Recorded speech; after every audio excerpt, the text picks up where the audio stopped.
કરું શું? સમજો સાનમાં સમજી જાશે, જન્મ ધરીને કરું શું? દાસ સતાર કહે કર જોડી, દાસ સતાર કહે કર જોડી, ભવસાગર ને તરતો જા.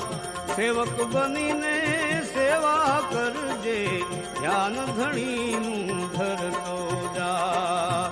સેવક બનીને સેવા કરજે, ધ્યાન ધણીનું ધરતો જા. ધ્યાન ધણીનું ધરતો